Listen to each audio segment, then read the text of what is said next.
এত নাটক যে শুনছিলাম, সত্যি মিথ্যা জানি না, সব মিলিয়ে বোধহয় গত ঈদে 600 নাটকের মতো প্রচারিত হয়েছে।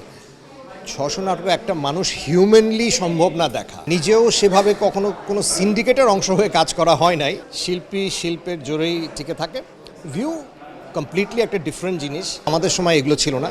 আমরা প্লেন নাটকের কন্টেন্টের উপরেই বেশি নির্ভর করতাম। তো গোয়েন বালুচরের পরে বেশ কয়েকজন বলেছিল কাজ করার জন্য, কিন্তু আমার খুব একটা চরিত্রগুলো পছন্দ হয়নি। ছোট পর্দায় একদম ব্যাক টু ব্যাক একসময় খুব আপনাকে দেখতে পেতাম, এখন আর পাচ্ছি না কেন ওভাবে?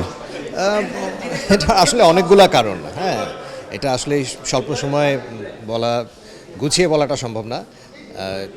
এটা হচ্ছে কি আমার নিজের পছন্দ অপছন্দের ব্যাপার থাকে, আর একসাথে চ্যানেল অনেক আছে, তো সব কিছু মিলিয়ে অ্যাকচুয়ালি একটা ব্যাপার। আপনার সময় যে নাটকগুলো নির্মাণ করা হতো, এখনকার যে নাটকগুলো নির্মাণ করা হয়, এর মাঝে আসলে আপনি পার্থক্যটা কি দেখেন? টেকনোলজিক্যালি এখন অনেক কিছু এগিয়ে গেছে।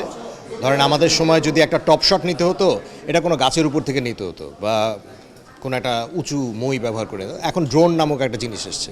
সো টেকনোলজিক্যালি অনেক জিনিসপত্র অনেক সামনে এগিয়ে গেছে। আর তাছাড়াও যখন এখন কেউ কোনো নাটকের প্রমোশন করে, সেই প্রমোশনটা অনেক সুন্দর হয়েছে। তা অনেক চমৎকার চমৎকার প্রচ্ছদ করে, গ্রাফিক ডিজাইন অনেক কিছু করে যেটা আমাদের সময় এগুলো ছিল না। আমরা প্লেন নাটকের কন্টেন্টের উপরেই বেশি নির্ভর করতাম। সো টেকনোলজিক্যালি তখন এত জিনিস এত ডেভেলপ হয়নি। এখন তো ইউটিউব ভিত্তিক, ওটিটি প্ল্যাটফর্ম ভিত্তিক নাটক নির্মাণ করা হচ্ছে, তো এই বিষয়টি আপনি কিভাবে দেখছেন? বিষয়টা আসলে সোজাভাবেও দেখি, একটু বাঁকাভাবেও দেখি।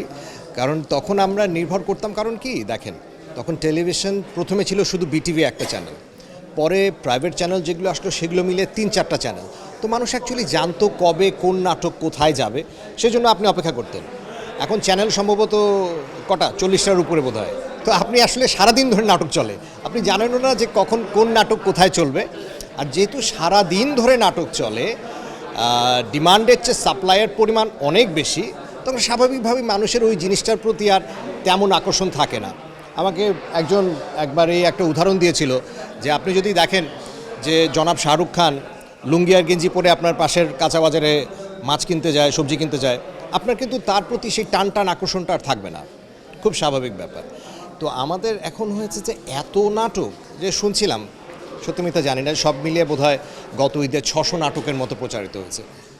600 নাটক একটা মানুষ হিউম্যানলি সম্ভব না দেখা। তো এই কারণেই আমি বললাম যে সোজাভাবেও দেখি, ব্যাকাভাবেও দেখি, যে একদিকে চ্যানেল বেড়েছে, প্রোডাকশন বেড়েছে, বহু মানুষের কাজ হচ্ছে, সেটা যেমন ভালো, আর ঠিক তেমনি যখন অনেক কাজ হচ্ছে তখন সেই কাজের প্রতি মানুষের আন্তরিকতাটা খুব স্বাভাবিকভাবে কমে যায়। তখন যারা তৈরি করেন, যারা অভিনয় করেন, যারা সব দিক থেকে জড়িয়ে আছেন, তারাও আর হয়তোবা অতটা আচ্ছা হলেই তো হইলো, হ্যাঁ, এরকম একটা ব্যাপার চলে আসে। এখন দেখা যাচ্ছে যে আর্টিস্টরা মানে তাদের একটা সিন্ডিকেট আছে, অর্থাৎ তারা একই শিল্পীদের নিয়ে কাজ করছেন। এইটার উত্তর আমার একদমই জানা নেই, কারণ সিন্ডিকেট বা এগুলো আমি শুনেছি, বা এর গভীরে আমার কখনো যাওয়া হয় নাই। নিজেও সেভাবে কখনো কোনো সিন্ডিকেটের অংশ হয়ে কাজ করা হয় নাই। কোনো ডিরেক্টর কাজের জন্য ডেকেছেন, চিত্রনাট্য যদি পছন্দ হয়েছে, সব কিছু যদি ঠিকঠাক হয়েছে তো কাজ করেছি, বাস কাজটা যখন চ্যানেলে গেছে দেখেছি, কাজ ওখানেই শেষ। তো অত গভীর চিন্তাভাবনা সিন্ডিকেট এগুলো মাথায় কখনো আসে নাই, এখনও মাথায় নেই না। তবে একটা জিনিস কি দেখেন, একটা ছবি একটা চ্যানেলে যদি বা পাশাপাশি দুটা হলে, এক জায়গায় যদি আপনি দিলীপ কুমারের ছবি চালান, আরেক জায়গায় যদি আপনি ভিউ সর্বস্ব কারো একজনের ছবি চালান, তো দেখবেন যে ওই যে ভিউ সর্বস্ব কিংবা অশালীন কন্টেন্ট, তার ভিউ অনেক বেশি হবে। এখন সেই মাপে যদি আপনি বলেন ভাই ও তো ভিউ অনেক বেশি, তো দিলীপ কুমার তো তার কাছে ভাত পায় না। হ্যাঁ, সেটা বোধহয় আসলে বলাটা ঠিক হবে না। শিল্পী শিল্পের জোরেই টিকে থাকে। ভিউ কমপ্লিটলি একটা ডিফারেন্ট জিনিস। ডেফিনেটলি ভিউয়ের দরকার আছে, ভিউর কারণে সম্ভবত ইউটিউব বা এগুলো থেকে মানুষ অর্থ আর্ন করে, সো সেটার তো প্রয়োজন আছেই। বাট আপনি যদি দুটাকে পাশাপাশি দাঁড় করান, যে ভিউ আর শিল্পী সত্তা, দুটা এক মাপকাঠিতে কখনো মাপতে পারবেন না, দুটো ভিন্ন জিনিস। চলচ্চিত্রে ভবিষ্যতে পাবো কিনা ডিপেন্ড করে মানে আমার কখনোই ওই ব্যাপারটা মাথায় কাজ করে নাই যে আমাকে স্ক্রিনে থাকতে হবে তাই আমাকে অভিনয় করতেই হবে। হ্যাঁ, এখন যদি যেমন গহীন বালুচর যখন করলাম, চলচ্চিত্রের কথা আপনি জিজ্ঞেস করলেন, তো গহীন বালুচরের পরে বেশ কয়েকজন বলেছিল কাজ করার জন্য, কিন্তু আমার খুব একটা চরিত্রগুলো পছন্দ হয়নি বা সব কিছু মিলিয়ে।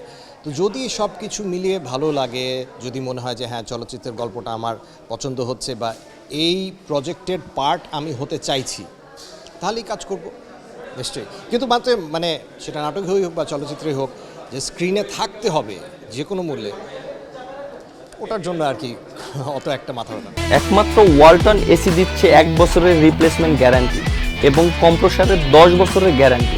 দর্শকের জন্য আমি কাজ করেছি, আমার বাবা কাজ করেছেন, তো দর্শকদের জন্যই কাজ করে যাব।